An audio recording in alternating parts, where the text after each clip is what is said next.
ಅವರಿಗೆ ಎಲ್ಲಿಂದ ಅಷ್ಟು ದುಡ್ಡು ಬರುತ್ತದೆ, ಅವರು ಕೊಟ್ಟಿರುವ ಆಫರ್ ಕೇಳಿದ್ರೆ ಶಾಕ್ ಆಗುತ್ತೆ ಎಂದು ಆಪರೇಷನ್ ಕಮಲದ ಬಗ್ಗೆ ಮುಖ್ಯಮಂತ್ರಿ ಎಚ್.ಡಿ. ಕುಮಾರಸ್ವಾಮಿ ಹೇಳಿದ್ದಾರೆ. ಸೋಮವಾರ ಮಧ್ಯಾಹ್ನ ಎಚ್.ಡಿ. ಕುಮಾರಸ್ವಾಮಿ ಅವರು ಎಚ್.ಡಿ. ದೇವೇಗೌಡರನ್ನ ಪದ್ಮನಾಭ ನಗರದ ನಿವಾಸದಲ್ಲಿ ಭೇಟಿ ಮಾಡಿ ಸುಮಾರು 1 ಗಂಟೆಗೂ ಹೆಚ್ಚು ಕಾಲ ಮಾತುಕತೆ ನಡೆಸಿದರು. ಫೆಬ್ರವರಿ 6ರಿಂದ ಬಜೆಟ್ ಅಧಿವೇಶನ ಆರಂಭವಾಗುತ್ತಿರುವುದರಿಂದ ಈ ಭೇಟಿ ಮಹತ್ವ ಪಡೆದಿತ್ತು. ದೇವೇಗೌಡರ ಭೇಟಿ ಬಳಿಕ ಮಾತನಾಡಿದ ಎಚ್.ಡಿ. ಕುಮಾರಸ್ವಾಮಿ ಅವರು, ನಾನು ಆಪರೇಷನ್ ಕಮಲದ ಬಗ್ಗೆ ಮಾತನಾಡೋಲ್ಲ, ಆದರೆ ಪ್ರತಿನಿತ್ಯ ಪ್ರತಿ ಗಂಟೆಯೂ ಸಹ ಆಪರೇಷನ್ ಕಮಲ ನಡೆಯುತ್ತಿದೆ ಎಂದರು. ಯಾರು ಯಾರನ್ನ ಸಂಪರ್ಕ ಮಾಡಿದ್ದಾರೆ, ಏನೇನು ಆಫರ್ ನೀಡಿದ್ದಾರೆ ಎಂಬುದು ಗೊತ್ತಿದೆ. ಅವರಿಗೆ ಅಷ್ಟೊಂದು ಹಣ ಎಲ್ಲಿಂದ ಬರುತ್ತದೆ, ಅವರು ಕೊಟ್ಟಿರುವ ಆಫರ್ ಕೇಳಿದ್ರೆ ಶಾಕ್ ಆಗುತ್ತೆ ಎಂದು ಕುಮಾರಸ್ವಾಮಿ ಅವರು ಹೇಳಿದ್ರು. ನಾನು ಉತ್ತಮ ಬಜೆಟ್ ಮಂಡಿಸುತ್ತಿದ್ದೇನೆ, ನರೇಂದ್ರ ಮೋದಿ ತರಹ ಡೋಂಗಿ ಬಜೆಟ್ ಮಂಡಿಸೋಲ್ಲ, ಎಲ್ಲರ ಪರವಾದ ಬಜೆಟ್ ಮಂಡಿಸುತ್ತೇನೆ. ನನ್ನ ಕಡೆಯಿಂದ ಆಪರೇಷನ್ ಕಮಲಕ್ಕೆ ಯಾವುದೇ ಆಕ್ಷೇಪಣೆ ಇಲ್ಲ, ಅವರು ಸಂತೋಷವಾಗಿ ಮಾಡಿಕೊಳ್ಳಲಿ ಎಂದು ಕುಟುಕಿದರು.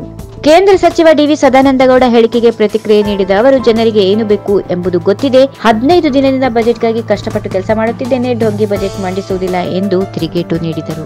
ಈ ವಿಡಿಯೋ ನಿಮಗೆ ಇಷ್ಟವಾದಲ್ಲಿ ಲೈಕ್ ಮಾಡಿ, ಶೇರ್ ಮಾಡಿ, ಸಬ್ಸ್ಕ್ರೈಬ್ ಮಾಡಿ.